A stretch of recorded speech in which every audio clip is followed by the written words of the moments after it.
Good afternoon, everyone. Welcome to Stockade Inn, Schenectady. Thank you. Thank you. Thanks to Mr. Jeff McDonald and the wonderful staff hosting today's lunch for us. To all, Fair Housing Month, thank you for your presence and your participation at this wonderful event. The purpose of this gathering is to celebrate the 47th year of the passage of the Fair Housing Act and a reminder that the Fair Housing Act passed in 1968 and it amended in 1986 and it's still alive. We're delighted to have you here with us. You are truly caring people. You are here to help promote equal opportunities throughout the community, and I would like to ask you to bring a message to your organization's colleagues that Fair Housing Act is still alive and no one should discriminate against anyone based on race, color, religion, sex, national origin, disability, and familial status, and real estate marketing and related transactions. And to pass the message that fair housing means treating everyone equally when negotiating the sale, rental, financial, and advertising of a property.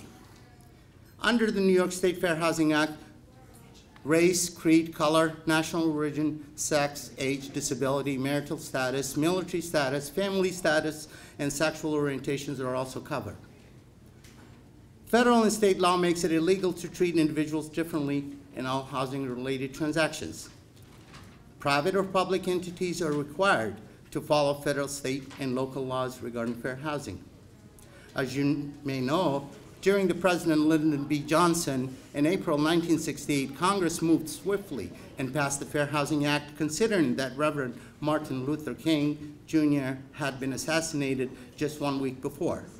The act was in part of legislative testament to King's long-standing campaign against housing discrimination. Nationally, racial segregation remains a pervasive reality. 47 years after the federal enactment, many of this country's major metropolitan areas remains highly segregated. This flies in the face of the ideal that Americans should have a choice about where to live and not to be confined or steered toward underserved areas or substandard neighborhoods. Housing costs are high, wages are low, and affordable housing are in short supply. Housing options are especially limited for lower income people. Renters pay at least half of their income on rent and utilities, and many are dependent on cars that cost them even more just to go back and forth to work or to the grocery store. This is not the reality envisioned by the farmers of the Fair Housing Act. The act is not about banning discrimination. It's about promoting integration as well. The key idea is that communities benefit when they are inclusive of all kinds of people. Schenectady Fair Housing Office is dedicated by providing information regarding investigation, education, conciliation, and referrals of housing discrimination complaints free of charge to individuals and entities in our service area. These guidance are provided to housing providers, tenants, homeowners, banks, financial lending institutions, and to the public in general.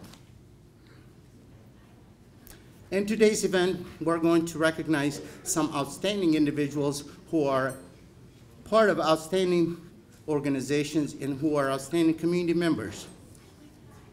They have helped families to own affordable homes for the first time. They have helped many achieve the American dream of home ownership. They helped provide habitable and safe place for families with young children and prevented wrongful evictions. They have guided many residents that they should possess a degree of security of tenure that guarantees protection against forced evictions, harassment, and other threats. They have sheltered homeless individuals during the cold and frigid weather and helped them to live in a way that's more humane. Without them and their caring organizations and the assistance they provide to our families and community otherwise would suffer a great deal, kids, family, individuals would be on the streets. We thank our leaders for helping to promote and understand the hardship and the need of people, and the need of the individuals and families for safe shelter and help with the American dream. We also thank those of you that are struggling every day to help protect the rights of individuals under the Civil Rights Act. Quickly, I would like to summarize just a few barriers currently we are faced with and would like to ask for help to overcome these. They are as follows. 1, access to credit. This is a critical fair housing issue. With many credit-worthy Americans unable to secure a loan and be able to achieve their American dreams, some may need help to be assisted with closing costs or down payment, and it is important to help those in need for small assistance to buy the house they need. 2, accessible housing. To better serve our disabled community members, we need more accessible units for renters and home buyers. Housing must be accessible to all. Disadvantaged and vulnerable groups must be given and provided full access to housing and the resources. Number 3, affordability in rental housing. Housing costs should be at such a level that the attainment and satisfaction of other basic needs are not threatened or compromised. For instance, one should not have to choose between paying rent or buying food. Number 4, safe and free from hazardous conditions housing for families with kids. In order to build a healthy future, we need safe housing for our kids. We must provide residents adequate space that protects them from cold, damp, heat, rain, wind, and other threats to health. Number 5, promoting cultural diversity, inclusive practices for new immigrants, LGBT, and the disabled community. Quick logistics. Lunch will start at 12:30. Washrooms are on your left as soon as you walk out of the door. And after food, you will have some great dessert provided by Stockade Inn. After that, the remaining time can be used for networking and exchange information. I would like to recognize Jackie Mancini, the Director of the Department of Development, who is with us for the first time at this luncheon.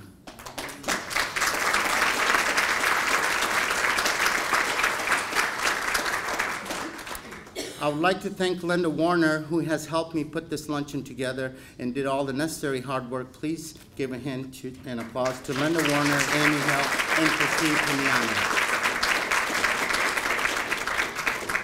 At this time, I would like to ask our Honorable Mayor, Gary McCarthy, to present the Fair Housing Proclamation and enlighten us. Thank you.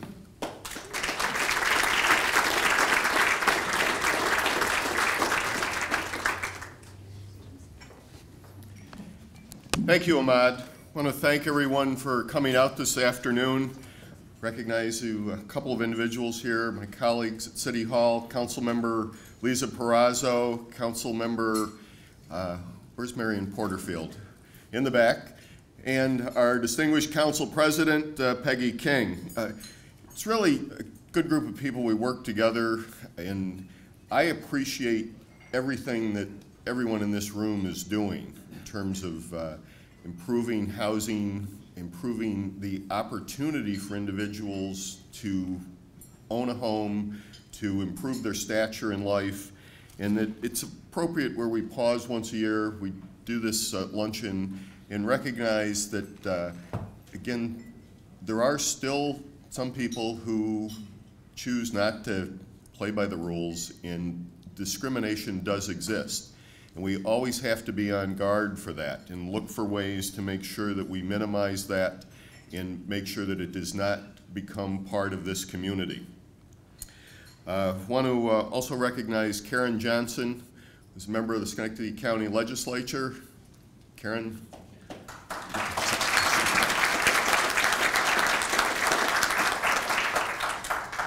Did Tim Mattice come in from Troy? Tim, thank you. Tim's the City of Troy Director of Housing and Community Development. Lorraine Collins, who's representing New York State Commissioner Darrell Towns. Lorraine, thank you for coming over and just express to the Commissioner our thanks for the great job that he, you, and the other team members in Albany do with the DHCR, because we consider you a full partner in helping us improve housing and other issues within Schenectady. So again, I thank you and for coming over, and appreciate again the work that the Commissioner does. At this point, ask Jamie Ferraro to come up on behalf of Housing and Urban Development, and put on my glasses now to read this big proclamation.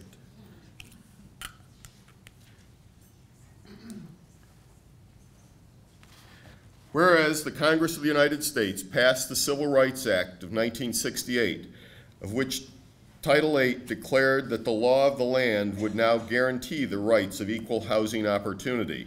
And whereas the laws of this nation and our state seek to ensure such equality of choice for all transactions involving housing.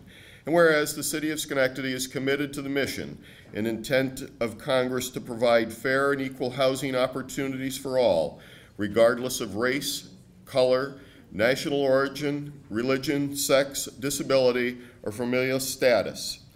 And whereas ongoing education, outreach, and monitoring are key to raising the awareness of fair housing principles, practices, rights, and responsibilities. And whereas only through the continued cooperation, commitment, and support can barriers to fair housing be removed. Now therefore, I, Gary McCarthy, Mayor of the City of Schenectady, do hereby proclaim the month of April 2015 as Fair Housing Month in the City of Schenectady, and express the hope that this year's observance will further promote fair housing practices throughout the City of Schenectady. James, just want to pass that on to you, and appreciate again the work that you do. Thanks, Mr. Mayor.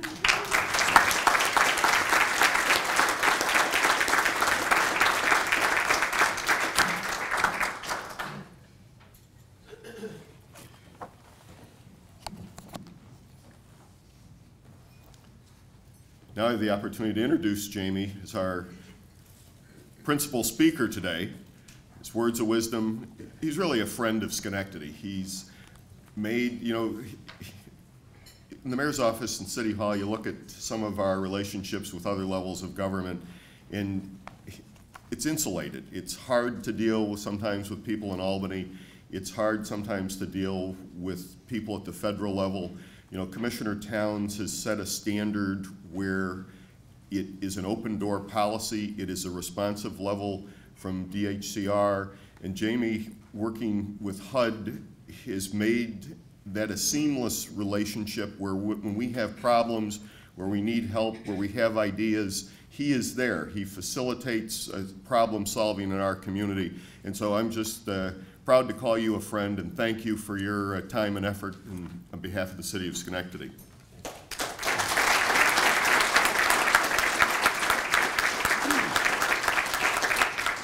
Thank you, Mr. Mayor. So glad to be here. I've got some prepared remarks because I'm also representing the FHEO office. Usually I like to just speak from the heart. But thank you all for allowing me to be here today, members of the City Council, Mr. Mayor, Lorraine, on behalf of the Commissioner. I want to echo the Mayor's words. I've worked in federal and state government for about 30 years now, and I've got to say I've got 25 counties and about 11 cities that I'm responsible for now in this job.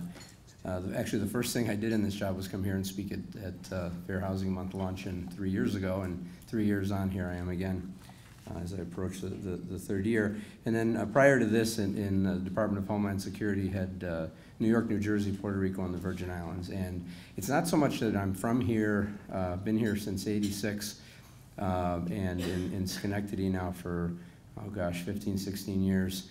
So it's really my county, my city. I really think of it that way.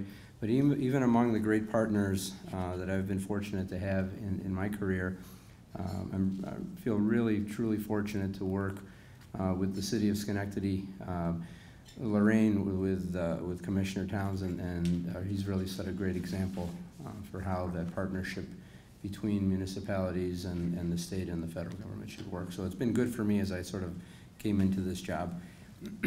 So we're here to celebrate Fair Housing Month again. And so I want to just leave you with some examples that our 8,500 and something people at HUD, ministering to 360 million Americans across 50 states, some of the things that we come across. And I'll talk in a little more detail about some examples, but let me just give you a couple. A highly regarded institution, been in the community for well over 100 years, opposes a community development project that includes low and moderate income housing. Does it happen in this country? I don't know. Think about that a little bit. A realtor takes around a potential homeowner and sort of steers them towards a suburban setting because of those schools. All right, so let's think about those a little bit, and I'll come back to that after my prepared remarks. So America has experienced tremendous social progress since the Fair Housing Act was signed into law in 1968. We have greater access to jobs, education, and economic opportunities than before. You know, in the prepared remarks, it says minorities. I immigrated here from Colombia, South America as a child, and I'm happy to say that as I look at my 15-year-old and my 22-year-old, that they really look at the world so differently than even those of us that still consider ourselves young looked at it. And really, though there is tremendous issues in our country still with segregation and with the racial divides that we have, by and large, this next generation of young people make it so that instead of saying minorities have great access to jobs, education, and economic opportunities, we can say Americans have greater access to jobs, education, and economic opportunity than before. But despite how far we've come as a nation, unlawful discrimination continues to limit the options of some when it comes to one of life's most fundamental needs, which is housing. And when access to housing is limited, we all know that it makes it even harder for someone to access jobs, to access education and economic opportunities. Last fiscal year, HUD and its Fair Housing Assistance Program partner agencies received 8,648 complaints alleging discrimination based on one of the Fair Housing Act's 7 prohibited bases. As Ahmad said, race, color, national origin, religion, gender, family, status, and disability. And our department has gone beyond that in rulemaking and really taking a look at sexual orientation. Again, back to my kids, but I've fashioned so much of my perspective on life now. It's hard for people that grew up in our generation to look and sometimes say that someone's a different lifestyle, who they are, who they see themselves as, to make that something that we can put our arms around. But when you think about the 40% of the children in this country that are homeless identify as either lesbian, gay, bisexual, or transgendered people, these are kids, right? And so I'm heartened to see that my own children and their friends and their peers don't have the issues that we do with people's lifestyles and how they self-identify. Certainly our Secretary Castro, and the force of our department as it relates to fair housing has taken significant efforts to go beyond and to interpret it in rulemaking to bring the authority of the Fair Housing Act to that part of our country, and sort of the shame that these children not only have to have problems in having their own families accept them, but then when they go to try and find housing, have that door shut in front of their face as well. So HUD's Office of Fair Housing and Equal Opportunity is working hard to combat unlawful housing discrimination, and through an array of enforcement activities, fair housing policy initiatives, and education and outreach efforts, FHEO is taking appropriate actions against individuals and housing providers that discriminate. We're implementing guidance and rules that help further fair housing and educate the public about their housing rights and what to do if they believe those rights have been violated. In particular, the department has had great success in combating the various forms of discrimination faced by women across the nation. It's not just a thing of how much you earn or what the color of your skin is. Women are still facing significant barriers in obtaining equal housing.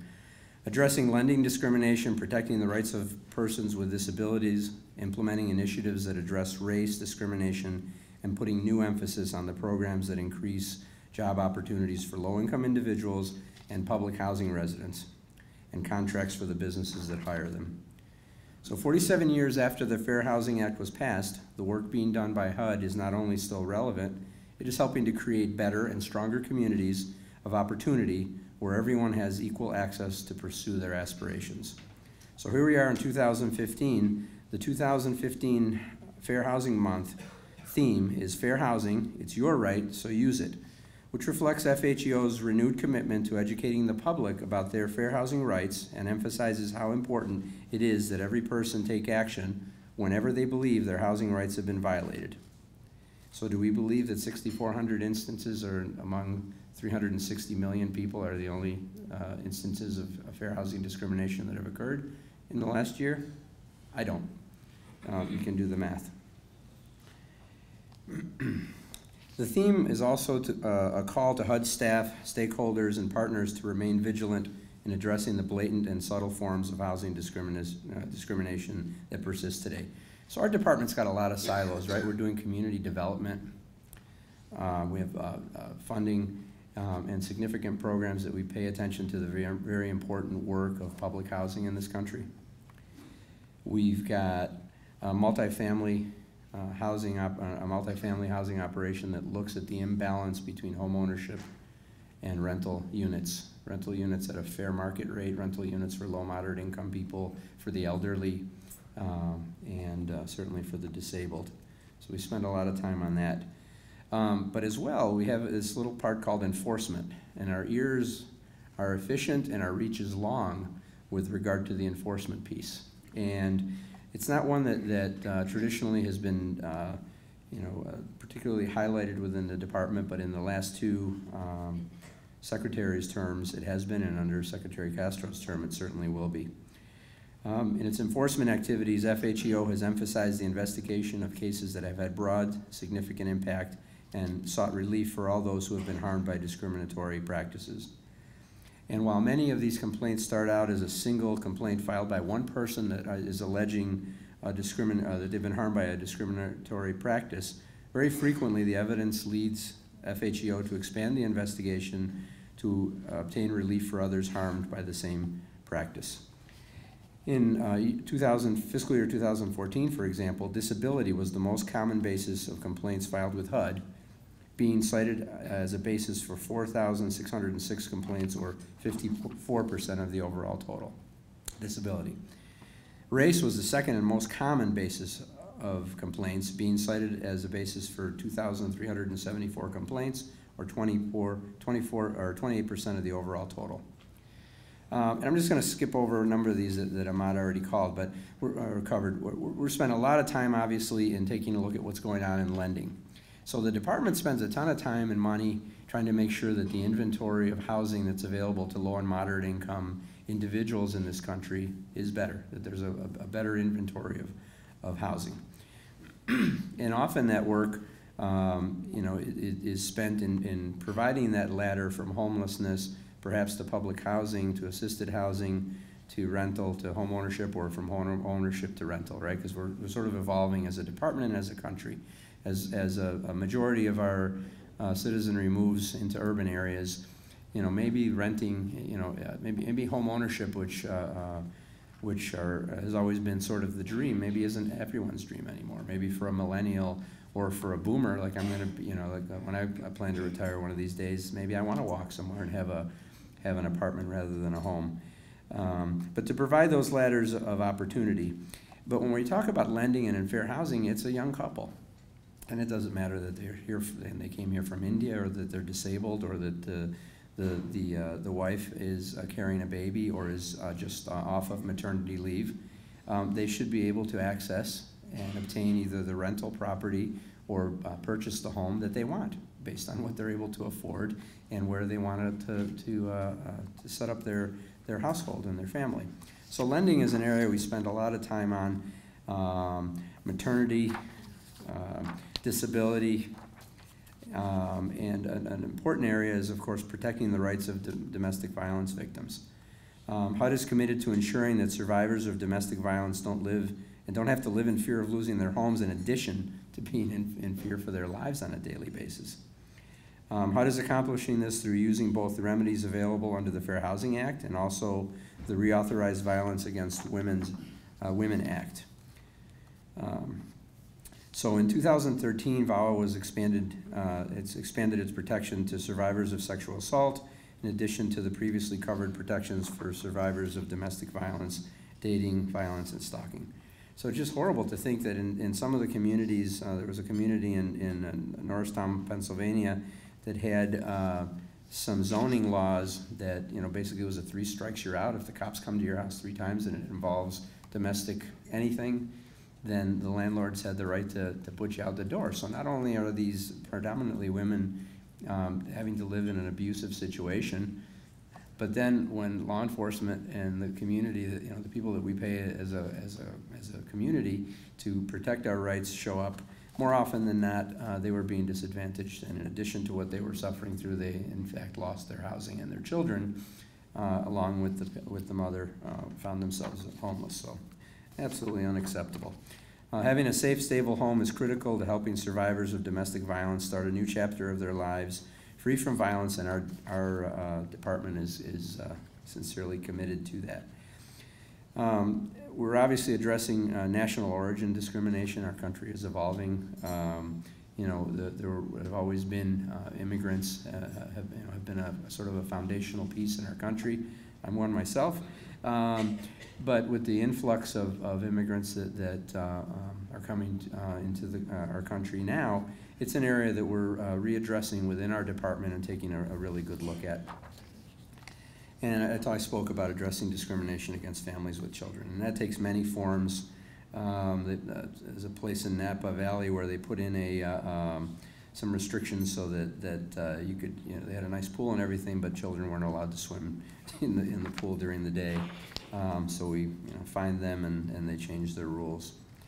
And then, of course, disability discrimination. I know I'm preaching to the choir here, but when more than half the discrimination claims are against disabled people, just sort of makes you scratch your head.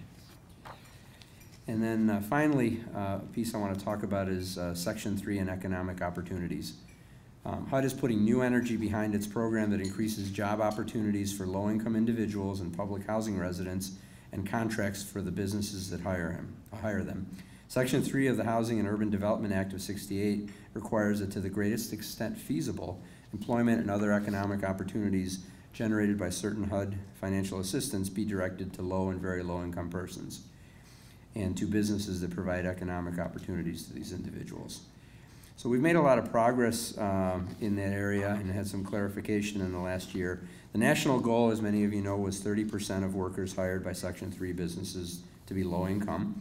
And happy to report the goal has been exceeded with grantees hiring about 50% of their hires as Section 3 residents. Okay, so that's good news. It's great work that's going on in our public housing authorities and other places. Affirmatively furthering fair housing. The Fair Housing Act made it clear that every American has the right to fair housing, regardless of their race, color, national origin, religion, sex, familial status, or disability. When the Fair Housing Act became law, it not only focused on addressing housing discrimination throughout the real estate market, but it also required that the federal government and its programs take proactive steps to affirmatively further fair housing in every town and neighborhood. This means taking action to reduce barriers to equal housing opportunity. In the past 3 years, the department has been very active in sort of at the macro or wholesale level at taking a look at sort of the underbelly of either zoning or not in my backyard activities that communities have, and that over time don't develop because individual people are bad or want to break the law, but just because of the nature of people and society. It's the same reason that after all these years, after Dr. King helped to change our country and gave his life for it, that there is still discrimination and segregation in parts of this country.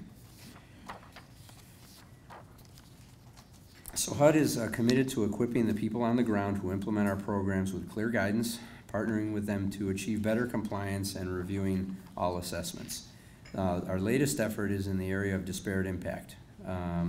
So this systemic discrimination is being looked at, and as recently as this past January, the Supreme Court of the United States heard oral arguments in Texas Department of Housing and Community Affairs via the Inclusive Communities Project, and will decide later this year whether to uphold the disparate impact doctrine, as 11 appellate courts have done for years, for 40 years. So our Secretary Castro is, in commenting on disparate impact, acknowledged that the legal doctrine is a vital tool in HUD's efforts to fight housing discrimination. So now in these 30 years, I've worked for Republican governors and presidents and Democrat governors and presidents. You know, this issue of disparate impact is being played out as a political question. I don't see that it is. As a civil servant, I serve equally and as enthusiastically for, you know, for the principles that I've served in those positions. And I think that what the department is doing in this light, it may not always do it correctly, and certainly not at a comfort level. You know, if you're Westchester County, you're probably fairly uncomfortable to have the light of HUD on you in the last few years. But I think as communities look forward, as your community looks forward, you know, if you look inward and say, you know, and take a look at what are the trends in the city of Schenectady, city of Troy is here with us as well. You know, what can we look at proactively to ensure that we just do the right thing, as the mayor said earlier. So lest we think these problems don't exist in our backyard, I'll go back to my original 2 examples.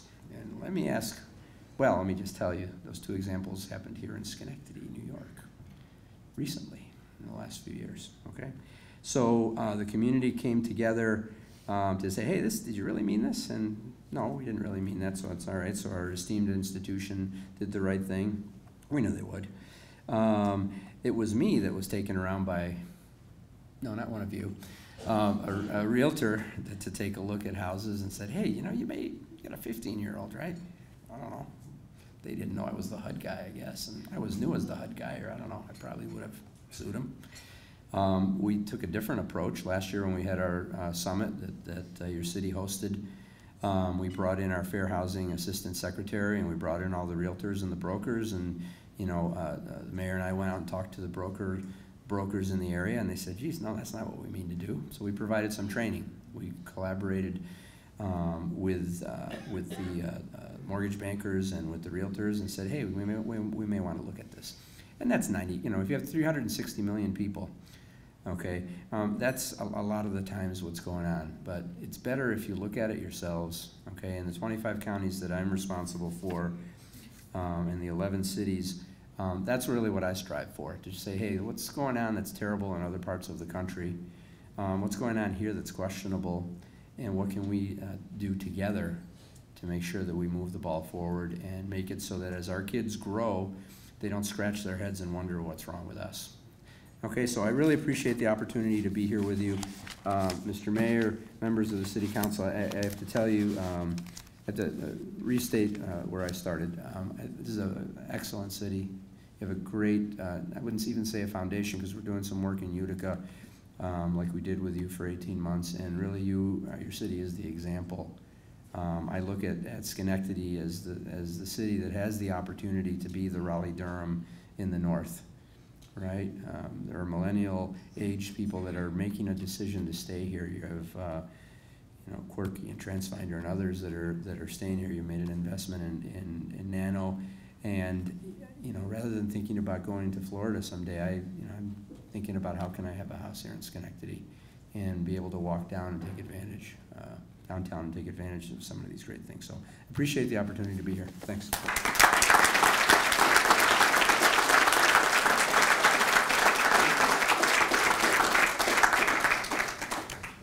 Is Cora here? Cora Schroeder. Congressman Paul Tonko, always, he's been so nice to the city of Schenectady and especially to the Fair Housing Office. He attended many of these luncheons, and Cora was supposed to, his constituent representative was supposed to present a proclamation from the office of Congressman Paul Tonko, but since she's not here, we thank Congressman for the proclamation, and we'll keep it, and maybe at the end of the program, we will read it. As the mayor said, Jamie is a true friend of the city of Schenectady, and we thank him for all his assistance in helping us with many issues, and we know that HUD is right around the corner from us, and we count on his help. For the first time, we're very happy to have the presence of Lorraine Collins. Lorraine is Assistant Commissioner, Director of Fair Housing, Equitable Housing Office, and Equitable Housing Office for the New York State Homes and Community Renewal. Assuming the role in December 2014, Ms. Collins has been tasked with creating an office that will focus on development of a more proactive approach to remove regulatory barriers at the state level and to affirmatively further fair housing. We're delighted to have Lorraine with us today to help us understand the vision of New York State HCR and her office. Ms. Collins.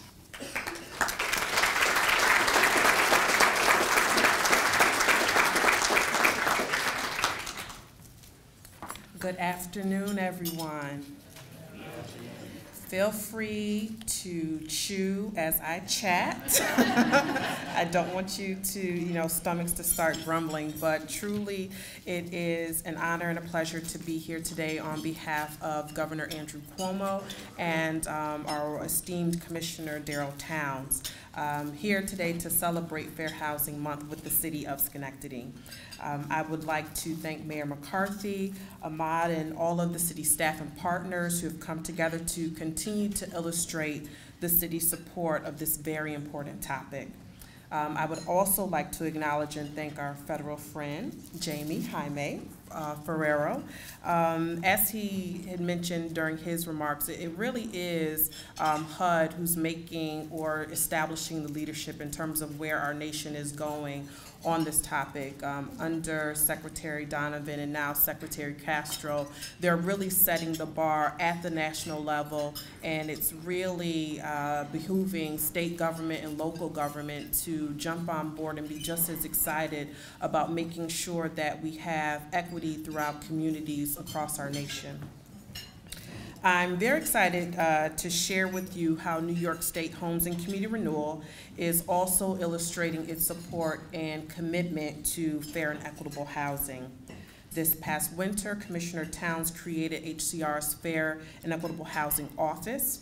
Although the agency had previously had an Office of Fair Housing Equal Opportunity, Commissioner Towns really wanted to have an office that was solely dedicated to fair housing and really put some policies into place where we could be more proactive in the work that we do, working across agencies within the housing umbrella, but also as we collaborate and connected with our partners externally as well.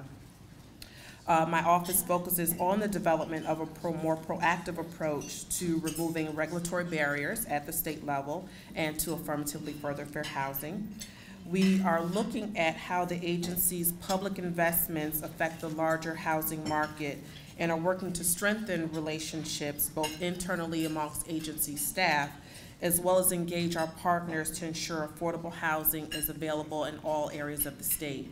As Jamie mentioned, this issue of disparate impact, when we were creating the office and trying to decide what the name of the office would be, instead of just sticking with fair housing, we thought it was very important to add in that equity piece because in this day and age, making sure that all Americans have access to opportunities, whether those opportunities involve education, whether they involve healthcare, employment opportunities, that really is a mission that we're taking very seriously and something that's been near and dear to Commissioner Towns. To date, FEHO, as we're known, has already begun to work in concert with HCR's various units to aid in producing HUD-required reports and documents, including our revised analysis of impediments to fair housing choice, which will be submitted this fall. We're also working in collaboration on the Section 3 required forms and as well as the consolidated plan. We are also responsible for reviewing and approving all affirmative marketing plans that are required by any state or federal program. We are researching best practices and making policy recommendations to HCR's executive team, board members, as well as the executive chamber regarding various fair and equitable housing issues and laws. Additionally, FEHO plays an integral role in working with CDBG and home program staff, informing subgrantees of their Section 3 requirements and assisting them in meeting said requirements by developing strategic outreach and training efforts for Section 3 residents and businesses. I was actually very excited to hear the news that Jamie shared, and I'm thinking that was probably at a national level, the Section 3 numbers. You know, I will be quite frank and honest to say that in the state of New York, we do have a ways to go into making sure that municipalities are taking seriously the Section 3 requirements and are providing opportunities for those residents and businesses. Most importantly, our office serves as a resource for agency staff to ensure that we are working together to provide safe, affordable, and fair housing to the people of New York State. Today I'm joined by counsel from our office, Salika Grant. Would you please stand and be acknowledged? And I also see a couple of familiar faces in the audience. Ann Nobles, who's a daughter of the city of Schenectady, and wave your hand.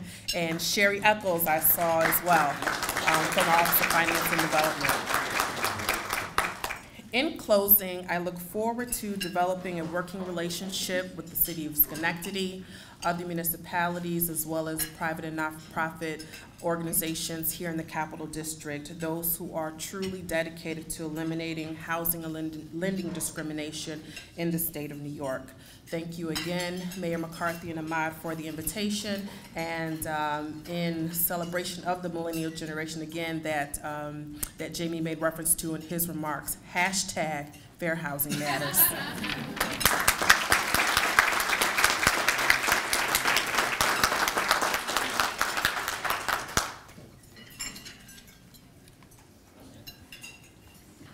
Again, it's truly a pleasure to see wonderful people like you being here again today, supporting the city of Schenectady and the Fair Housing Office.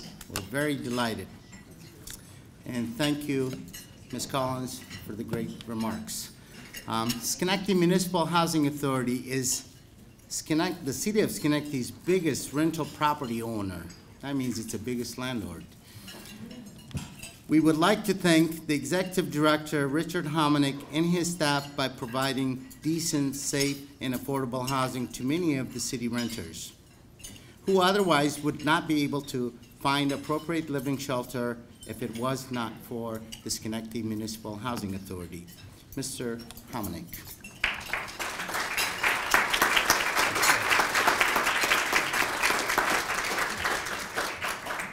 Good afternoon, everyone. It's nice to be here with so many friends in one place. Thank you, Mr. Yusufi and Mayor McCarthy, for this important celebration of the Fair Housing Act today. Our housing authority is privileged to provide 602 subsidized apartments for families with children and 416 subsidized apartments for elderly and disabled families. We also administer 1,387 Section 8 Housing Choice vouchers within the city of Schenectady, working in partnership with over 500 property owners. In addition, we have 41 single-room occupancy units at the new YMCA facility on Broadway, and 8 single-room occupancy units with the YWCA, and 40 Shelter Plus Care vouchers for homeless families that we administer. We have over 2,100 applicants waiting for subsidized housing in Schenectady. Between all programs and our waiting lists, we serve over 4,500 families daily. I'd like to emphasize the importance of having a fair housing office in Schenectady headed by Ahmad Yusufi. Many people living in poverty are desperate to locate and maintain good quality housing, and some will tolerate poor conditions and unequal treatment by property owners out of fear of losing their home. It is an asset to our community to have a fair housing office that people can turn to and not have to worry about retaliation for doing so. So thank you, Mayor McCarthy, for allowing this office to continue in our city. I'd like to focus a moment on the people that make fair housing a reality at our housing authority. Daily, they devote their lives to jobs that are as equally challenging as they are rewarding, and they are such an important part of what we celebrate today. With me today are some of my staff I'd like to mention. Melissa Elbertowski, she's our property manager of 302 apartments at Steinmetz Homes, McGaffin Townhouses, and Maryvale Apartments. We also have Deborah LaRange, who's a property manager for 302 apartments at Yates Village. I thought Dina Puente was here, but maybe she didn't make it, but she's our property manager for 416 apartments at Shawnee Village, Lincoln Heights, and Tenike. Also with us is Greg Hoffman, our legal counsel, very important part of our team. Lynn Latella is here. She's our human resources person. Very important because everybody wants to get paid, right? Also with me are a couple of commissioners on my board of commissioners.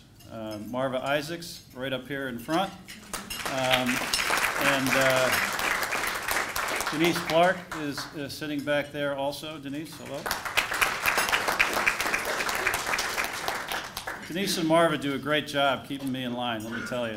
They're great community activists and have no problem letting me know if there's a problem that I need to handle in the community. So although these folks I just mentioned may leave work every day focused solely on the challenges that will face them the next day, I remind them, when I can, to take some time to focus on the positive results of their work, which is simply providing shelter for 2,500 families. That's no small task, and I applaud you for the good service you provide so many families in need, so thank you.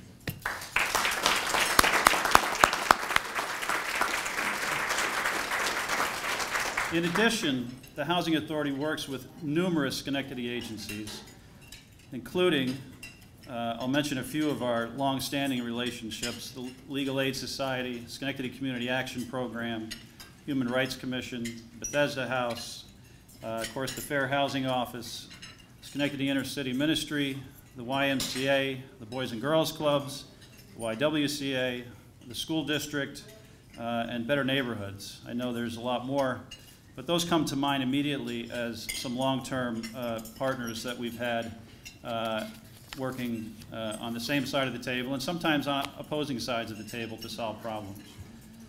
But we all work for the same goals of fair and equal treatment of the protected classes under the Fair Housing Act.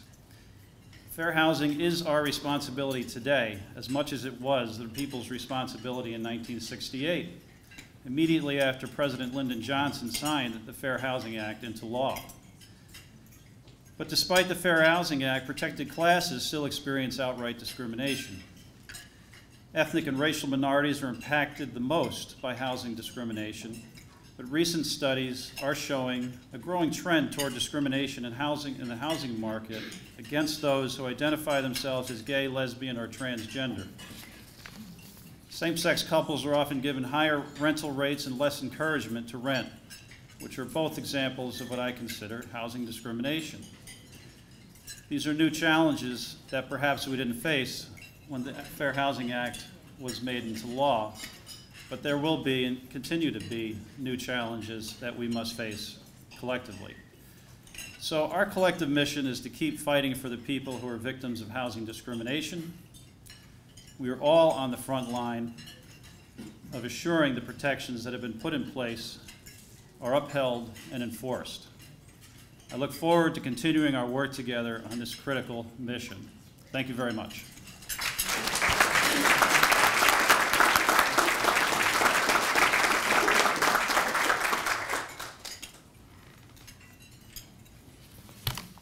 As Mr. Hominick said, he mentioned Marva Isaac. Marva Isaac was just I think 2 nights ago, she was recognized and she was given an award by the YWCA of a woman of,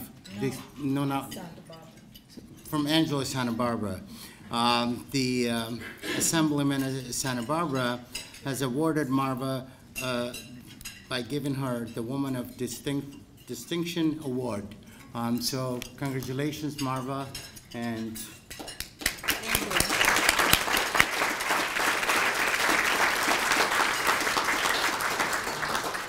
Marva is also the neighborhood president too, Hamilton Hill neighborhood. She's been very active and involved in the community. Thank you, Mr. Homnick. Our last speaker, the best speaker, my good friend, Angelica Morris, the Executive Director of Schenectady County Human Rights Commission, although she does not need an introduction. And all of you know her, or at least most of you do. Angelica has helped Schenectadians know their civil rights and to keep the dream of Martin Luther King Jr. alive and to fight for equal rights every day for those in need. Angelica Morris.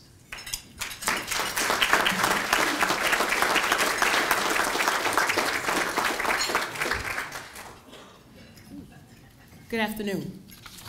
I want to thank Mayor McCarthy for inviting me to be a guest speaker today. I'm very humbled and privileged. When I got the invite, I kind of was shocked, and sometimes that doesn't happen really often, but I just want to say thank you, Mr. Mayor, for inviting me to share about the Human Rights Commission, our previous history with fair housing, and just give you a personal story of my background with fair housing and public housing.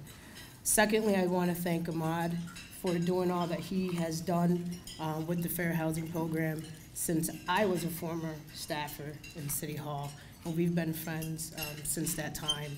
So thank you, Ahmad, again, for your kind words. I appreciate it. Thirdly, I just want to congratulate all the awardees today for your dedication and commitment to fair housing and to continue your excellent customer service that you are giving our residents in the areas of fair housing. So continue to do the good work that you're doing and promoting equal opportunity in housing. So congratulations. I also want to ditto what Rich has said about the long-term partnerships that the Human Rights Commission has had and continue to have here in not only the city but in the county with all the agencies and organizations that he mentioned. And then to all those in the room that are familiar faces to me, I will continue to work and partner and collaborate with all you all to continue this conversation of fair housing and to continue to support the mayor and the Fair Housing Department and the Homes Program to ensure that all our residents has fair and equal opportunities in housing. Everyone has a fundamental right with housing with human rights. The Human Rights Commission has been existing now for 50 years, and with our part of fair housing, we did a lot of fair housing for over 30 years, up until the last 4 or 5 years. We had an emergency shelter program that was funded by the state and the federal government, where if a family or individual would be evicted or was homeless, they would come to our office, get a voucher, and we will give the voucher to the Salvation Army, City Mission, Bethesda House, and those folks would utilize those services from those agencies. We no longer do that.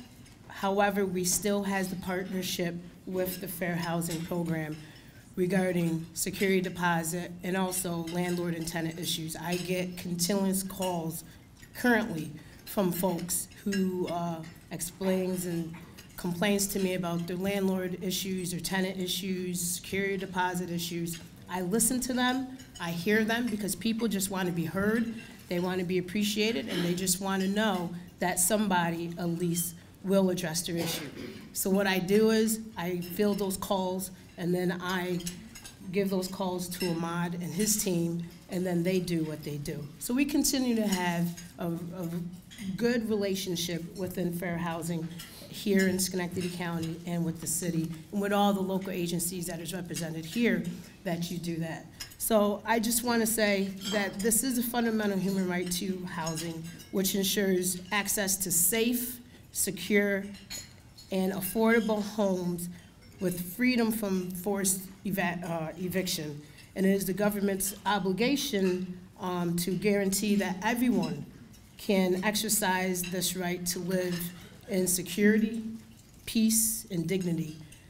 This right must be provided to all persons, irrespective of income or access to economic resources. So I just want to share a little bit of statistics with you all. I'm a person, I do a lot of independent research and data. I'm a big data statistics, that's what my background is. I minored in that when I went to college, besides majoring in political science, public policy. I did this about early part of this year on a study that I was involved with another coalition of groups that I was part of. And the numbers that I looked at was pretty interesting. Comparing the city of Schenectady to the minority community or the people of color here in America, and the census of 2012 community survey, and the US Census of 2013. So did you know that the number for home ownership, according to the US Census in 2013, here in the city of Schenectady is 48.8%. However, the home ownership of people of color is only 23%. Across the country, many working class people of color, mainly African Americans, struggle to obtain affordable housing. The percentage of black homeowners decreased between 2005 and 2012 from 46% to 42.5%. And this was based on the bailout of Franny. Does everyone know Franny and Freddie Mac? Okay. Housing legislation and Obama's assistance that helped a lot of people, especially blacks who had mortgages that went into foreclosure. Also, majority of the people of color here in the city of Schenectady is 40%. Majority of those people live into the 12307 or 12303 zip codes. 45% of people of color are on DSS, public assistance, or get cash assistance. However, in America, 11.5% of African Americans live in government housing or Section 8 housing, while 13.6% receives cash assistance. The average home in Schenectady, according to the US Census, is $114,009, and the average rent in the city of Schenectady is $761. However, across the country within the minority community, the median gross rent went from $686 in 2005 to $820 per month in 2012. And the median value of homes owned by African Americans just decreased from $126,000 in 2011 to $122,200 in 2012. So let's talk about the poverty. You know, we hear all the numbers and we hear the issues of poverty here in Schenectady and also across the state and the country. So the rate of poverty in the city of Schenectady, according to the US Census Bureau, currently is 23.9%. People of color live in poverty here is 42%. However, kids living in poverty is 51%. This is 13th highest in the country. However, 40% of the city of population is people of color, and 20% of the city of Schenectady is African Americans. I wanted to share those statistics with you to put the numbers in the forefront as reality of moving forward, talking about this issue of fair housing and equal opportunities amongst all races and creeds and backgrounds. I have a background not only in fair housing, but also I am a product of being in fair housing. I grew up in Binghamton, New York. My mother was a single mother. She raised us basically in public housing for our first 13 years of life. She was very active with the neighborhood association that she was part of during our complex, in our complex.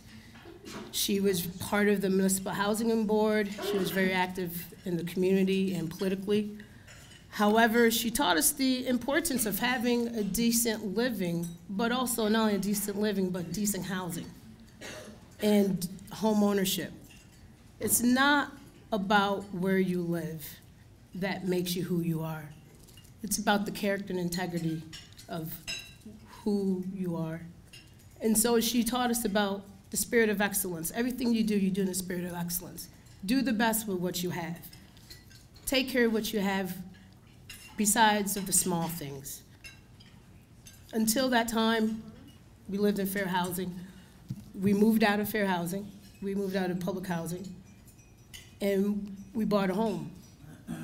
From the beginning when we were in public housing, she taught us about taking care of what you have, being able to own your home, but it's not how you start, it's how you finish. But don't give up in the middle. We moved out, bought a home, and from there she remarried. We moved here after high school. I went to college here. We lived in Troy. My stepfather had a home there. Not only a home, but my parents became landlords of 4 or 5 properties in the city of Rensselaer. My parents taught me how to be a landlord at the age of 16, 17, 19, 20. Very time-consuming, but I learned the importance about home ownership. From there, we continued to own properties. We had our own summer home in Myrtle Beach because my dad is an avid golfer. And that, I can't stand golf to this day, but because of living on the greens and eating the greens. So that's not to you golfers. I lived with a golfer most of my adult life, and it's like living on the greens. You're sitting in the living room, and all of a sudden there's a ball, boom, coming to your window in Myrtle Beach. But with all jokes aside, my parents taught us to do everything in the spirit of excellence. Be a good steward of what you have. Don't despise the small stuff. It's not how you start, it's how you finish, but don't give up in the middle. Whatever you have, keep it clean, take care of it until you have more, because once you have more, you can appreciate what you have because the small things taught you how to take care of what you have. So as we continue to talk about this issue and the information that I shared with you this afternoon, let's continue to work together, not only as a community, but as a state, as a nation, to ensure that individuals have the equal opportunities of housing and not to prohibit discrimination by housing providers, illegal, not to discriminate based on age, race, creed, or familial status, but to let folks know that they are valuable and not to judge people because they live in public housing. Not to judge people because they may rent. You may not know why people rent, but it's all about how they will finish. And if we show people that we care about them and we hear them, then we give them opportunities to grow and to be a good law-abiding citizen. So I want to take this opportunity to say thank you. And the Human Rights Commission is not only a friend, but we are a partner and an ally in this conversation for fair housing. So thank you.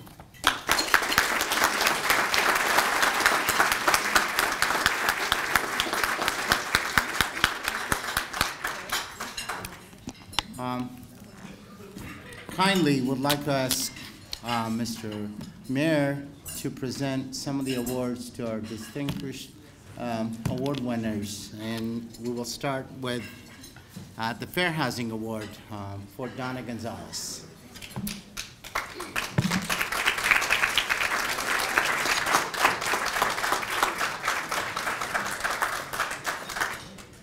Donna has worked tirelessly with tenants and landlords, mediating and preventing homelessness in the city of Schenectady.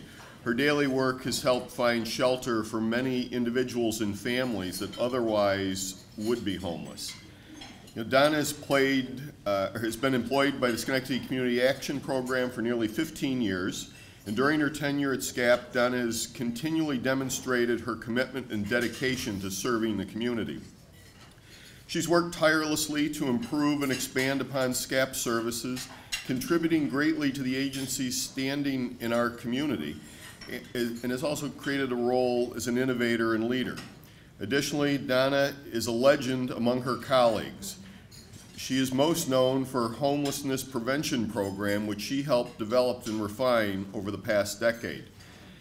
Donna has recognized the gap in services to help evict tenants and to stop eviction and prevent homelessness. She saw this as an opportunity for SCAP to meet an urgent community need.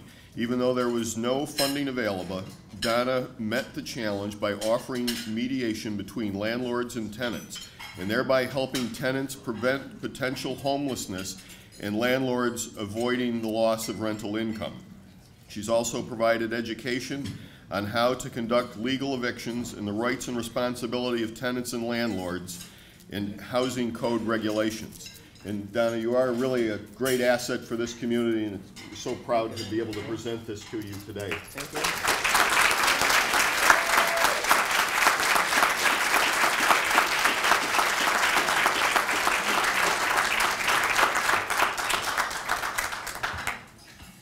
I want to thank Ahmad, Mayor McCarthy, and the City of Schenectady for selecting me for this distinguished award. For almost 16 years of my employment at SCAP, I have been a very passionate and sometimes aggressive advocate for a slightly different perspective on fair housing.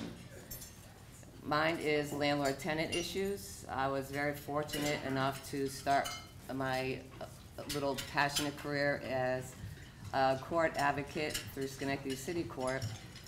And when I do landlord-tenant trainings, one thing I can tell you is we all can really relate to this analogy. When it comes to landlord-tenants and housing knows as a landlord, and my counterparts over here with the Housing Authority and my friends over there at Legal Aid, it's always hard to be in the middle. And unfortunately, that is my position. I hear the landlord side, I hear the tenant side. So the best way I can describe it is when you have an affair, you're just having a relationship, you know, things are really good. But then as you have your first dispute with your relationship, you know what, guess what, I'm not gonna shovel the sidewalk, I'm not gonna do this. Now you're not gonna pay your rent. Now you're gonna go to divorce court, and that's where I'm at. I'm in the divorce called City Court.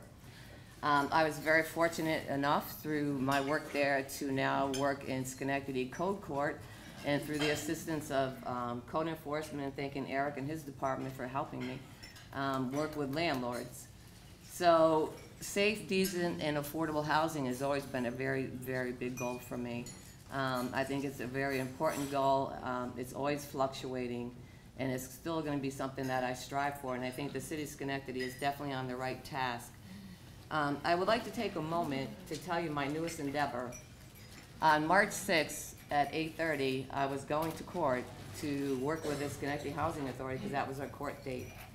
I've been involved at SCAP for 15 years. I have known numerous people, and I'm always centrally located in court facing J Street.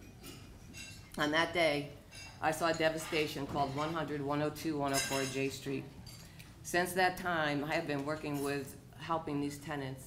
I think the community at large, and I think everybody here, should be very well applauded on how well this community came together to assist these people. So I would like to applaud everybody here in the city and the mayor for our actions.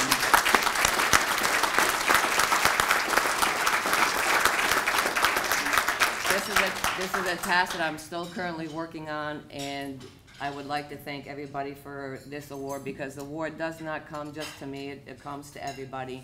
And in closing, I would just like to say one thing, and when I do speak, I do close with this one statement. Through faith, everything is possible. Thank you very much.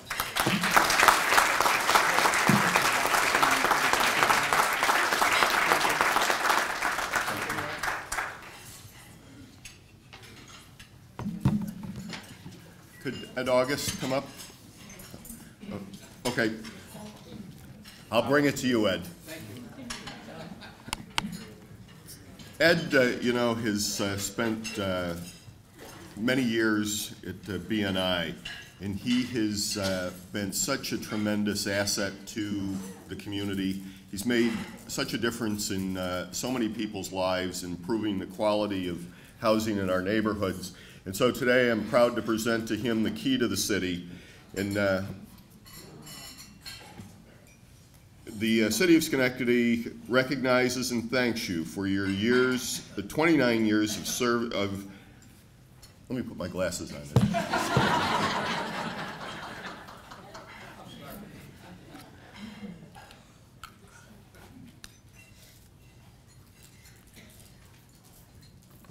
The City of Schenectady recognizes and thanks you for your 29 years of commitment, dedication, and endless hours to assist the residents of Schenectady. You were a true asset to the community, and I wish you well in your retirement. So I'm proud to present the key to the city to Ed August.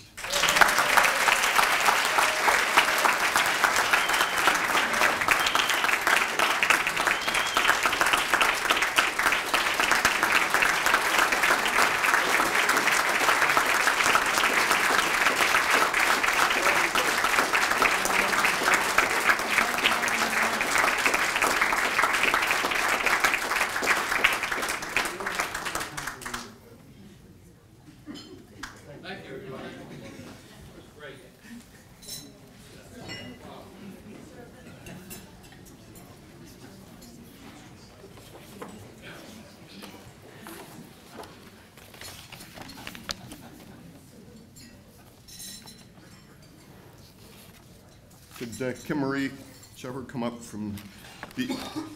Kim Marie is the Executive Director of Bethesda House. And just to recognize you, just wanted to give you a proclamation from the Mayor's office on behalf of the city. Whereas Kim Marie Shepard is currently the Executive Director of Bethesda House. And whereas Kim Marie's commitment to ensuring the quality services are provided to Schenectady County's homelessness and impoverished citizens. And prior to joining Bethesda House, Kim Marie held the controller's position at a multi-million-dollar not-for-profit agency in Albany. Notably,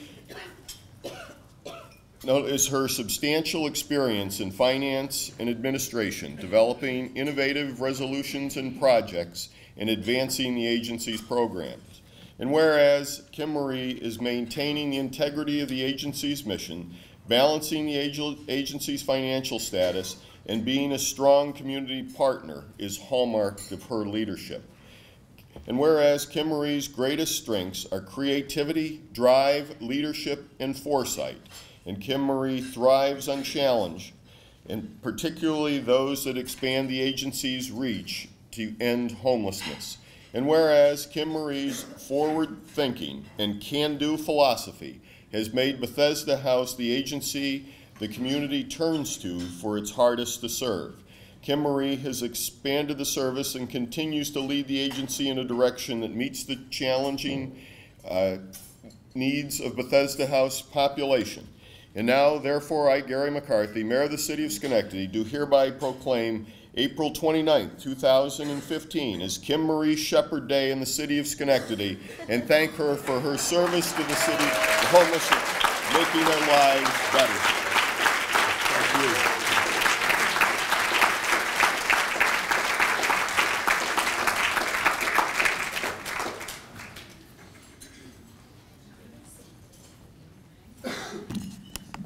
Thank you, Mr. Mayor.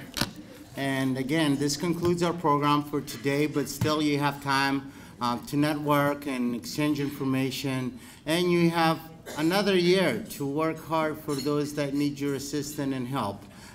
Thank you again for coming, and enjoy the rest of the day.